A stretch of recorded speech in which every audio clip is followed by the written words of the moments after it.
your diet may block your probiotics from helping you. That's an interesting concept to think about, and I want to talk about right now based on some updated research. Most people, I think, by now know that if you get antibiotics, you get a cold, bronchitis, whatever, you get your Z-Pak, azithromycin, doxycycline, whatever the antibiotic you get, that can have a profound impact on your gut microbiome, which we've talked a lot about. But did you know that your Western diet, the typical standard American diet, can cause, based on research, more damage to your gut microbiome and prevent you from healing it with probiotics? So, and I think this is something to talk about briefly, because I think most people now are realizing, hey, antibiotics aren't the best for us. They can mess up our gut. In young kids, the more antibiotic exposure they get, they have an increased incidence for asthma, eczema, autoimmune issues, obesity. Strangely enough, antibiotic exposure, there's a correlation to that in obesity, which in the agribusiness we've known for over 50 years, because it's routinely used to help increase the weight that animals put on through affecting their microbiomes.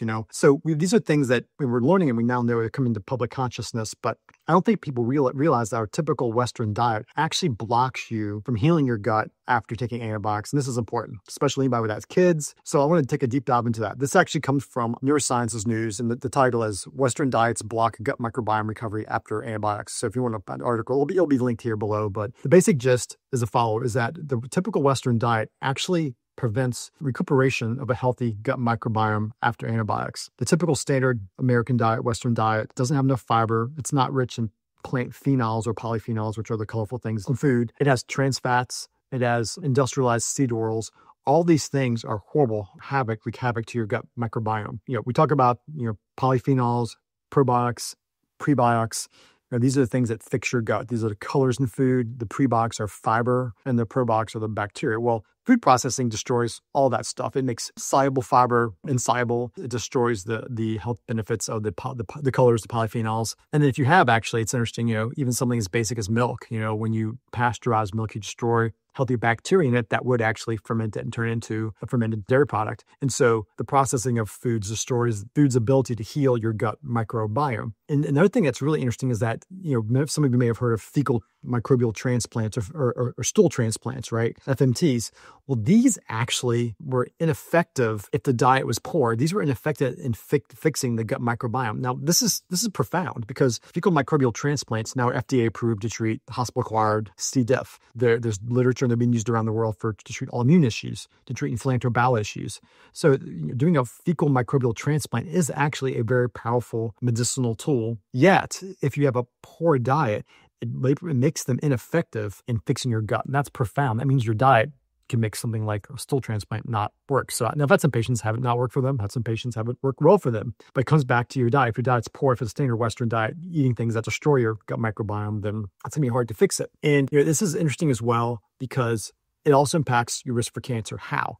Because if you keep low-grade inflammation in your GI tract, that increases your risk for cancer, particularly colon cancer. We've known for over 20 years now that things like ibuprofen, aspirin, Celebrex, celecoxib, which is a COX-2 inhibitor, was actually looked at and shown to lower your risk for colon cancer. These anti-inflammatories actually lower risk. Now, they have side effects, of course, so it's kind of hard to justify taking a prescription medication. But if you have increased inflammation from diet, et cetera, these things will be huge. So the question then becomes, what is it in the foods that actually destroys and messes up your gut's ability to heal after antibiotics? So first, there's the chemicals. And people don't realize a lot of these chemicals, these dyes, these colors are actually petroleum distillate byproducts. So you're literally consuming petroleum, which dissolves your gut mucus lining.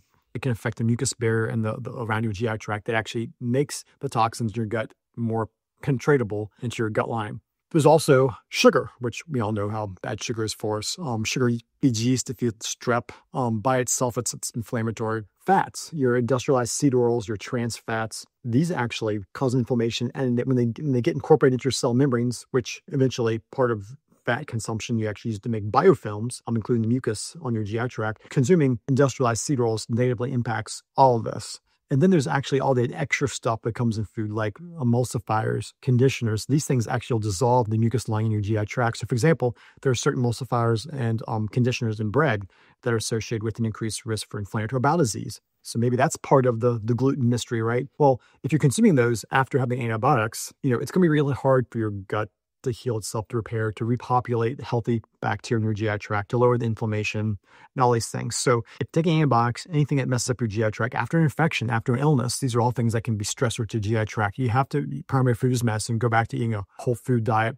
colorful foods with fiber, healthy fats, and avoiding any chemicals in it. And that's super basic, but that can be super helpful. And it's just amazing to think that not doing that can make it so that even a fecal stool transplant wouldn't work for helping with after having antibiotic-associated diarrhea or antibiotics affecting the GI tract. Anyway, hopefully it's helpful. The point is that after antibiotics, that's even more important time to focus on a clean diet. If you have something you'd like to talk about, question, comment, topic you'd like us to take a deep dive in, please let us know below in the comments. We'd love to research a little bit and share some information with you. Otherwise, take care. We'll talk to you soon.